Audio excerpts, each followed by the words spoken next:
முதல் முறையாக இந்த சிறப்புமிக்க ஜோதிட மாநாட்டிற்கு வருகை புரிந்ததை எண்ணி அகம் மகிழ்கிறேன்.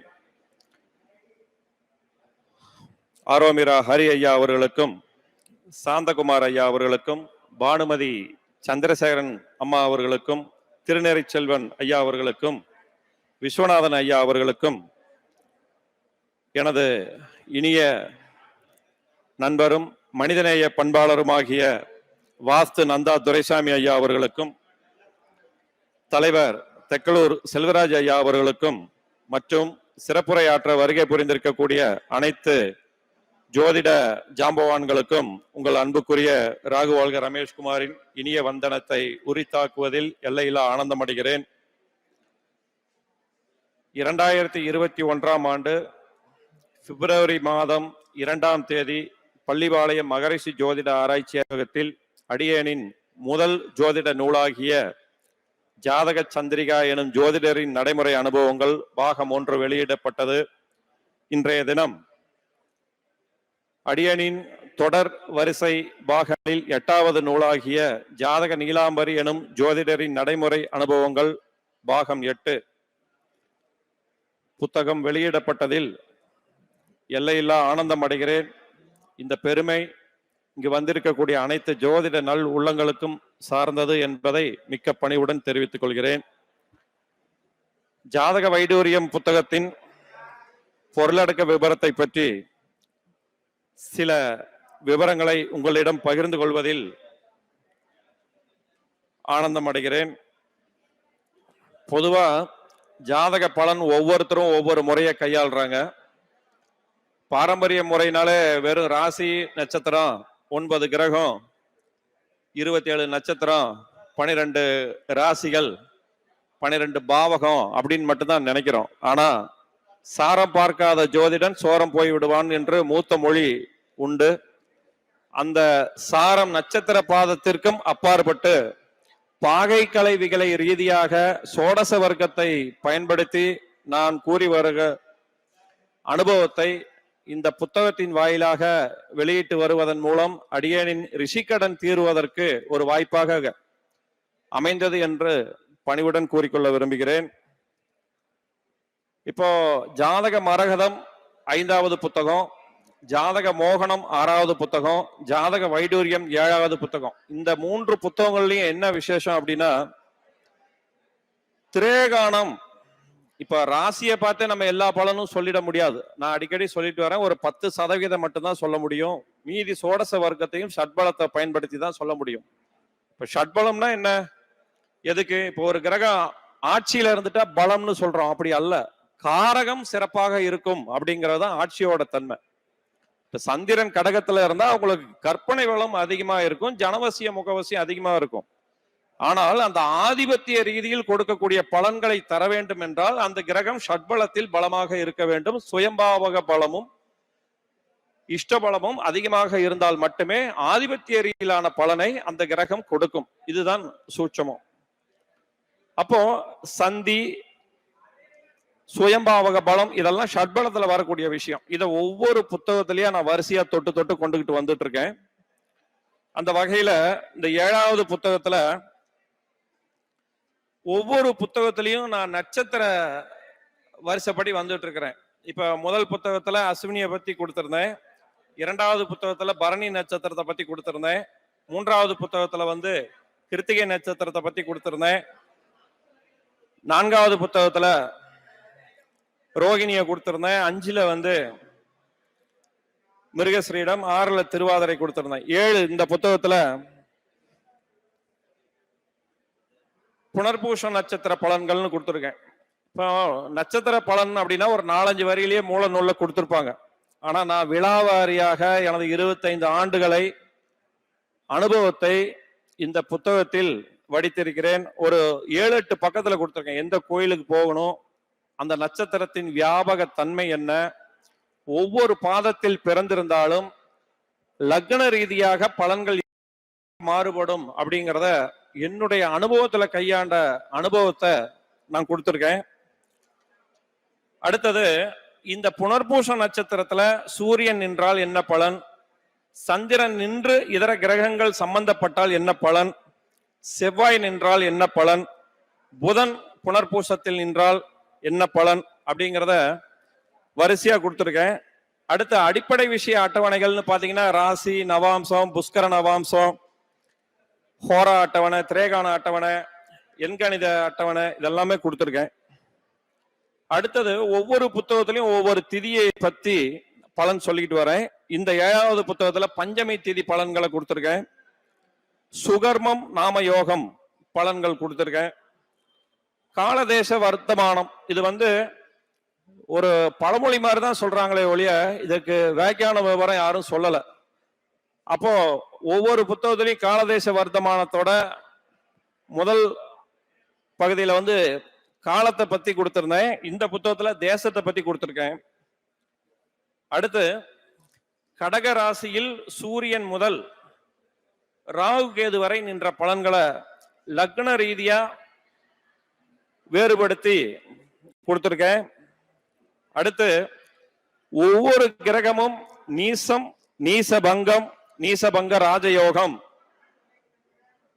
என்ன பலன் எப்படி கொடுக்கும் என்பதை அட்டவணைப்படுத்தி கொடுத்து கொண்டு வருகிறேன். இந்த புத்தகத்தில் சுக்கிரன் நீசம், நீசபங்கம், நீசபங்க ராஜயோகம் புதன் மூலம் எப்படி கிடைக்கும், யாருக்கெல்லாம் நற்பலன் கிடைக்கும், கிடைக்காது என்பதை விதிவிலக்கு ரீதியாக கொடுத்து கொண்டு வருகிறேன். ஒவ்வொரு புத்தகத்திலும் அடிப்படை விஷய நுட்பங்களை விதிகள், விதி விலக்குகள் என்ற ரீதியில் கொடுத்து கொண்டு வருகிறேன் என்பது எமது தனித்தன்மையாக நான் கருதுகிறேன். அடுத்து திரேகானம். திரேகானத்தில் குரு மேசத்தில் நின்றால் அப்படின்னா கணிதத்தை எளிமைப்படுத்தி சொல்லியிருக்கேன். மேசத்தில் முதல் 10 டிகிரிக்குள்ளார, அதாவது முதல் 10 பாகைக்குள்ளார குரு இருந்தால் என்ன பலன், அதே மாதிரி சிம்மத்தில் 20 முதல் 30 பாகைக்குள் குரு இருந்தால் என்ன பலன், அடுத்து தனுசு ராசியில் 10 பாகை முதல் 20 பாகைக்குள் இருந்தால் அவர் திரேகானத்தில் மேசத்தில் இருப்பார். இந்த மாதிரி திரேகானத்தில் மேஷம் முதல் மீனம் வரை குரு பகவான் என்ற பலன்களை கொடுத்திருக்கேன். எனக்கு தெரிஞ்சு வேற யாரும் திரேகானத்தை இவ்வளவு டிஃபைன் பண்ணி ஒவ்வொரு கிரகமும் எங்கெங்க இருந்தா என்ன பலன்னு கொடுக்கல. அதை நான் டிஃபைன் பண்ணி கொடுத்திருக்கேன். லக்னத்தை தொடர்பு படுத்தியும் நட்சத்திர பாதம் அதையும் தொடர்பு படுத்தி கொடுத்திருக்கேன். இதே மாதிரி சுக்கிரன் சனி சேர்க்கை பலன்கள், சுக்கிரன் ராகு சேர்க்கை பலன்கள், சுக்கிரன் கேது சேர்க்கை பலன்களை கொடுத்திருக்கேன். இப்ப சுக்கிரன் ராகு சேர்ந்திருந்தாலும் திருமண தோஷம்னு சொல்றாங்க, சுக்கிரன் கேது சேர்ந்திருந்தாலும் திருமண தோஷம்னு சொல்றாங்க. ஆனால் சுக்கிரன் கேது அப்படிங்கிறது திருமணம் ஆவதற்கே தாமதம் அல்லது திருமண வாழ்வில் சிரமம், சிக்கல் அதிகம். ஆனா சுக்கிரன் ராகு சேர்ந்திருந்தா மனைவி இருக்கவே மறுமணம், ஒன்று இருக்கவே இன்னொன்னு. ஏன்னா ராகு பெருக்கக்கூடிய கிரகம் இல்லையா, அப்ப அவருக்கு ஒண்ணு போதாது. இதெல்லாமே நான் கொஞ்சம் தெளிவா விலாவாரியா கொடுத்திருக்கேன். அடுத்தது இந்த சுக்கிரன் கேது சேர்றவங்களுக்கு மட்டும் ஏன் அப்படின்னா கேது யாருக்குமே நட்பு கிடையாது. அதுவும் சுக்கிரனோட கேது சேர்ந்து எந்தெந்த பாவகத்துல இருந்தா என்னென்ன வில்லங்கம் இருக்கும் அப்படிங்கிறதையும் நான் தெளிவா அந்த புத்தகத்துல கொடுத்திருக்கேன். அடுத்தது திரேகானத்துல சனி மேசத்தில் இருந்து மீனம் வரைக்கும் இருக்கிற பலன்களை கொடுத்திருக்கேன். சாதாரணமா ஒரு கட்டுரை ரீதியில எழுதுறது ரொம்ப எளிமை. கணிதத்தை தொடர்பு படுத்தி அதை இந்தந்த ஜாதகங்களுக்கு மட்டும் நடைபெறும், இந்தந்த ஜாதகங்களுக்கு இந்த பலன் நடைபெறாது என்பதை விதிகள், விதி விலக்குகள் ரீதியில் கொடுப்பது என்பது மிக மிக சவாலான சிரமமான விஷயம். ஒரு வழியா அந்த 5வது புத்தகம், 6வது புத்தகம், 7வது புத்தகத்துல திரேகானத்தை பாட்டா கொடுத்து முடிச்சிருக்கேன் நானு. அடுத்தது பொருளாதாரம். ஒவ்வொரு கிரகமும் ஹோரா சக்கரத்துல எங்க இருந்தா எப்படி ஒரு ராசியை 30 பாகை கொண்ட ராசியை 15 பாகை வீதம் பிரித்து கிரக அடைவு செய்து பலன் கூறுவது ஹோரா சக்கரம் உங்க எல்லாருக்குமே தெரியும். அதை அடுத்தடுத்த பாகத்துல கொடுக்கலான் இருக்கேன். அப்போ 2ஆம் அதிபதி கேந்திர திரிகோணத்திலேயோ அல்லது 2-11 இருந்தாலே அவங்க பொருளாதார பலம் இருக்குன்னு சொன்னாலும் கூட உண்மையிலேயே அவர் பலம் கொடுக்கணும்னா ராசி, நவாம்சம், ஹோரா 3லயுமே சிறந்த இடத்துல இருந்தால் மட்டும்தான் அந்த கிரகம் பொருளாதார பலத்தை ஜாதகருக்கு கொடுக்கும். அப்புறம் தனகாரகன் குரு, அவரும் சுப ஹோரையில இருக்கணும். ஹோரை வேற, ஹோரா வேற. இப்ப ஒரு ஆண் ராசி அப்படின்னு எடுத்தீங்கன்னா முதல் 15 பாகை சூரிய ஹோரா, அடுத்த 15 பாகை சந்திர ஹோரா. பெண் ராசி எடுத்தீங்கன்னா முதல் 15 பாகை சந்திர ஹோரா, அடுத்த 15 பாகை சூரிய ஹோரா. அப்ப சுப கிரகங்கள் சந்திர ஹோராவில் பெண் ராசியில் இருப்பது சிறந்த பலன், ஆண் ராசியில் இருப்பது மத்திம பலன். இந்த மாதிரிலாம் டிஃபைன் பண்ணி இப்ப அடுத்து இந்த 8-9 கொடுத்து வந்துட்டு இருக்கேன். சோடச வர்க்கத்தை பயன்படுத்தி ஷட்பலத்தையும் பயன்படுத்தும் போது பலன் ஒருத்தருக்கு இருக்கு இல்லைன்னு சொல்லக்கூடியத எவ்வளவு அப்படிங்கறத அந்த பொட்டன்ஷியல் எனர்ஜிய ஹவு மணி அப்படின்னு நம்மளால சொல்ல முடியும். கணிதம் இல்லாம ஜோதிடம் இல்ல, அதே நேரத்துல உள்ளுணர்வு இல்லாமலும் ஜோதிடம் கிடையாது. அதனாலதான் 5ஆம் இடம் பலமாகவோ புதன் பலமாகவோ இருந்தால் அவர்கள் சிறந்த ஜோதிடர்களாக விளங்குவார்கள் என்று அடிக்கடி நாம் எல்லோருமே கூறி வருகிறோம். உள்ளுணர்வு வேலை செய்யணும். நம்மளுடைய பல ஜென்ம கர்மா இந்த ஜோதிடத்துல ஈடுபட்டு இருந்தாதான் இந்த ஜென்மத்துல நம்ம சிறந்த ஜோதிடரா பரிமளிக்க முடியும். எனக்கு தெரிந்த கருத்து என்பதை விட நான் கண்டு கேட்டு அனுபவித்த விஷயங்களை நூல் வடிவில் கொடுத்து கொண்டு வருகிறேன். இது நான் எழுதுனேன்னு சொல்ல மாட்டேன். நானு இது எல்லாமே உங்கள் மூலமாக உங்களால் சாத்தியமானது என்பதுதான் உண்மை. இந்த நூல் எழுதுவதற்கு ஒவ்வொரு ஜோதிடருமே எனக்கு உறுதுணையாக இருக்கிறீங்கன்னு தான் சொல்லுவேன். ஏன்னா there is no end of learning. அதான் உண்மை. கற்றது கையளவு, கல்லாதது உலகளவுங்கிறத இந்த தருணத்துல ரொம்ப பணிவோட சொல்லிக்க கடமைப்பட்டிருக்கேன். எனக்கு எல்லாம் தெரியும், நான் ஒரு 8 புத்தகம் எழுதிட்டேன், நான் தான் ஜாம்பவான் அப்படின்னு நான் மாறுதட்டிக்க விரும்பல. இன்னும் நாம கத்துக்க வேண்டியது, பயணிக்க வேண்டியது நிறைய இருக்கு. ஏன்னா ஜோதிடம் ஒரு சாகரம், கடல். அதுல நம்ம மூழ்கி புத்தெடுக்க முடியுங்கிறதா உண்மை. கடல் எனக்கு சொந்தம்னு யாருமே சொந்தம் கொண்டாட முடியாது.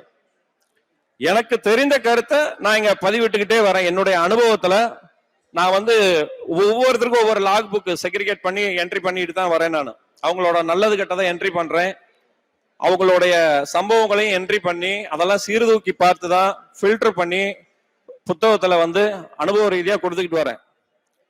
இப்போ சோடச வர்க்கம் பாக்குறதுக்கெல்லாம் எங்களுக்கு நேரம் இல்லை சார், அதுக்கு அந்த அளவுக்கு தட்சணை கிடைக்கிறதுலன்னு சொல்றாங்க. யாருக்கு கிடைக்குதோ அவங்களுக்கு பயன்படுத்துங்க. இப்போ ஒரு பொருத்தம் பார்க்க வர்றதுலயே 2 விதமா பார்க்கலாம். ஒரு நட்சத்திர ரீதியா பாக்குறதுக்கு 100 ரூபா 150 ரூபா தான் வாங்குறாங்க. ஆனா திசாபுத்தியை ஒப்பிட்டு கிரகங்கள் இவங்க ஆண் ஜாதகத்துல 9 கிரகமும் லக்னமும் எங்க எப்படி இருக்கு, பெண் ஜாதகத்துல கிரகங்கள் எப்படி இருக்குன்னு இந்த கிரகங்களை ஒன்றுக்கு ஒன்றையும் பொருத்தம் பார்க்கணும்.